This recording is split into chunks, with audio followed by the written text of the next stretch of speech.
a 10-mile hike and just be on the stairs for like an hour, no problem. But as soon as I have to like set up for a machine or like take my shoes off or like do something with my dogs, I'm dying. Like I cannot catch my breath. Does anyone else, like, do you do that? Do you chase your cat around the house or like, yeah, it's exhausting. Like I die every time. There's a couple types of Smith machines. They're not all created equal. Some of them go all the way to the floor. Some of them do not. Some of them travel straight up and down. Some of them are at an angle. There are so many awesome ways to use both types of Smith machines. But I want to talk about how to use the angled Smith machine for your glute training because it has a lot of benefits. So I want to show you guys hip thrust from this machine. So I really like an angled hip thrust on the Smith machine. It just hits, like the angle of it kind of helps you scoop back and push out. So the nice thing about this too is just like a machine, you don't have to stabilize with it. It's easier to set up. So get your bench set up close. It's gonna be different for everyone. I have a really short torso, so I have to get like really tight in here. Middle back is where you want that bench. And this bar is gonna line up right at the crease of your hips here. So we got that nice vertical shin path. Push off, tuck. Fold into it. Stretch at the bottom. Squeeze at the top.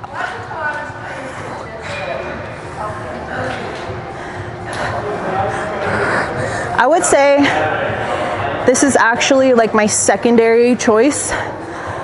I think barbell, like a free barbell is like my last choice if I have one for hip thrust. I like this because it's constant tension on the bar. That's how you would set up for this.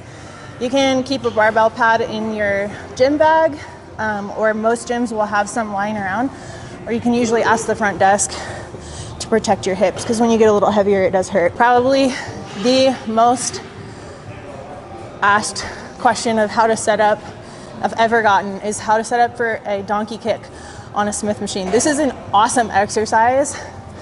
It takes a little bit of finagling just to find out what works well for your body, but it's so good. Like it hits the upper ass just like so hard.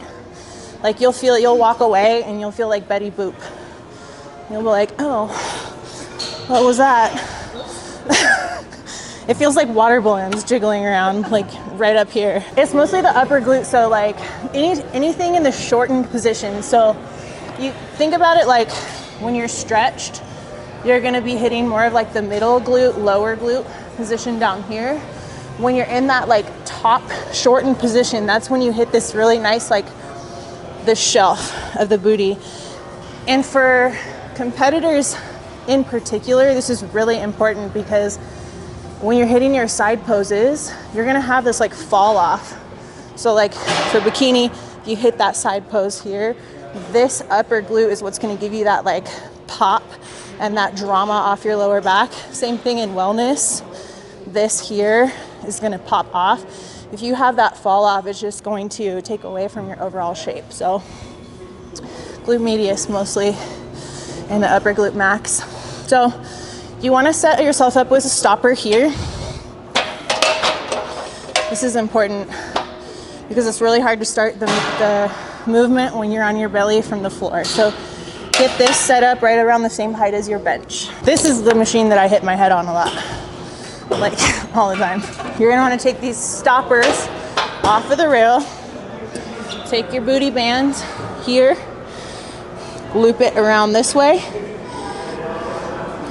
around, and grab the hook and get the cloth band out of the way of the track.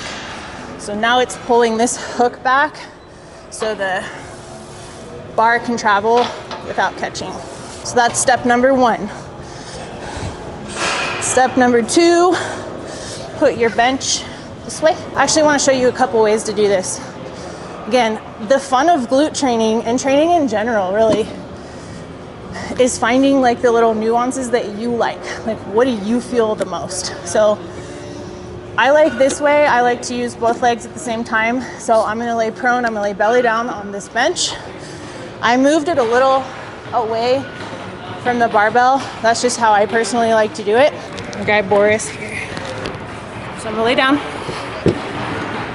straddle the bench. I like to hold here for a little bit of support. You can hold down here, whatever works well for you. You're gonna hook your feet under the bar. Again, play around with it, because if you're really far away from it, some of you guys might feel it better this way. I feel it all in my hamstrings if I'm too far away. If I'm too close, my quads are gonna wanna do all the work. So find a nice medium and start really light, because you don't need a ton of weight here just to control it. And the goal again is to really get in this upper glute. So what I'm doing is I'm pushing with my heels. I'm slightly turning my toes out. And by doing that, it's coming from my knees. So I'm spreading my knees apart. Again, that's that abduction where this upper glute is gonna fire.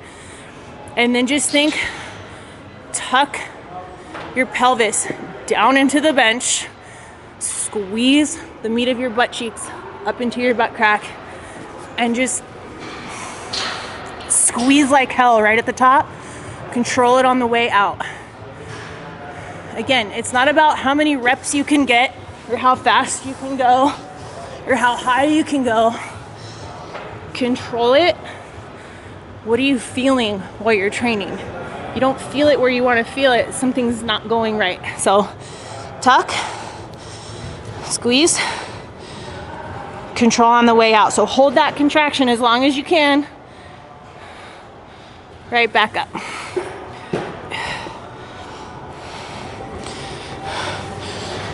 Squeeze, motherfucker. I'm Betty Boop. Burning. I don't even have any weight on here, and this is kind of how I like to do it. The most I ever put on is like 20 pounds total. Otherwise, I start to feel it everywhere else. The other way you can play around with is like a single leg variation, and you can turn the bench sideways, play around with the distance. This one's kind of nice, so you can just stabilize over it this way and kick one leg. My knee is out hard. I'm turning my toe out. Ooh, these are hitting. This is how you build a dumpy right here, ladies. Make sure you try to make as much eye contact with everyone in the gym while you're doing this too. So, the guy on the stairs likes it for sure. Yes, again, different leverage though. So I think you can get a little bit more like solid contraction right in that upper glute, that shortened position with this. I think it's important to do both, switch things up a little bit. What can happen with a cable kickback sometimes is, because the leverage is starting down here and you've got a straight leg, it's gonna be easier to recruit like all the musculature through here, hamstrings. I'll feel my hamstrings taking over sometimes there. This kind of allows you to just like stay right in that top shortened position and just squeeze like hell. B stance hip thrust is another really awesome way to kind of level out any weird imbalances that you might have, just like a Bulgarian. This is something you can set up with a barbell, obviously Smith machine. Those machines are really easy to use too, like a plate loaded machine. But essentially what we're gonna do here is a single leg hip thrust, but it's gonna be more of a staggered stance. So set yourself up like a regular hip thrust. Probably gonna wanna go a little lighter on the load here. So I set myself up as normal. I'm gonna make this right side my working side for this first set. The non-working leg, I'm just gonna bring it out, put my heel about the same distance as my toe, and just rest it there. So it's just a kickstand. Majority of the work's gonna be through this right glute here. So fold into yourself here, dig in, hard squeeze to the top, drive in the center of that glute, get a good contraction all the way up, control.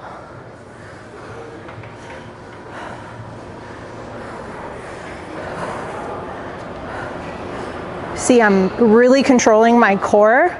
This way I'm constantly loading in this glute. Like there's still a contraction happening here all the way to the bottom. Tuck and squeeze all the way to the top. And then you'll switch sides. Same thing on the other side. I would recommend taking a short rest between each side, because even though that non-working leg isn't doing all the work, it's still taking a little bit. So it's gonna be slightly fatigued. So take a little bit of a break there. Play around with different hinge patterns too. Some people I feel these more when I think about my upper body more as like a hinge. So like keeping the crown of my head, my shoulders and my hips all in a straight line. And I think about like fold, flatten all the way out. I feel the single leg exercise is so much more like this versus doing like a really hard tuck right here. But the caveat is you need to be able to keep your back flat. None of this stuff.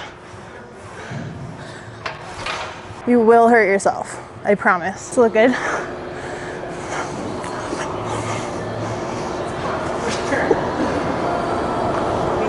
Your mom.